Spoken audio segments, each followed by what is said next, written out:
gəlin sizə başqa bir arqument deyim. Tarix boyu nə qədər qaradərili mütəfəkkir tanıyırsınız? Demək olar ki, bəlkə tanımıram. Nə demək bu? Yəni qaradərilər ağlı yoxdur. Elə çıxmır. Yəni bu yanlış məntiqdir. Yanlış məntiqdir, amma tarix boyu çox ciddi mütəfəkkirlər, çox ciddi aydınlar olub ki, məsələn Renessans dövrünün aydınları, məsələn Kant kimi bu insanlar irqçi olublar, rasist olublar.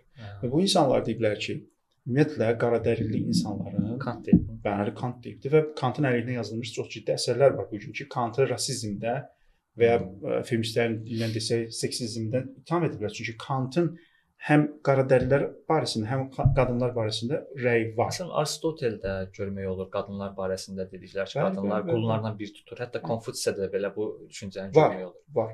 İndi mən bu əks arqumenti nə görə gətirdim? Baxın, nə qədər mütəfəkkir, filosof, orta əsrlərdə tarixə yön verən, qədim dövrlərdə tarixə yön verən qaradərili kişi tanıyırsınız? Bir nəfər tanıyıram, o da səhv etmirəmsə Afrikadaydı. O bir siyasi o da yox, müasirlərində mi? Hə, tarix boyu.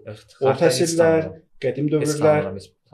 Bu nə deməkdir? İndi bunun mənası budur ki, qaradərili kişilərin ağlı azdır.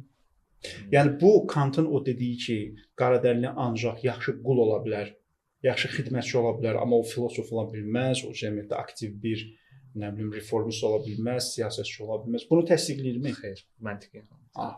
Bəs bu nəyi göstərir? Bu praktikada həyata keçirmədiklərini göstərir. Bu onu göstərir ki, məhdudiyyət olubdur. Şəraitin imkan vermədiyi. Şərait imkan. Ümumiyyətlə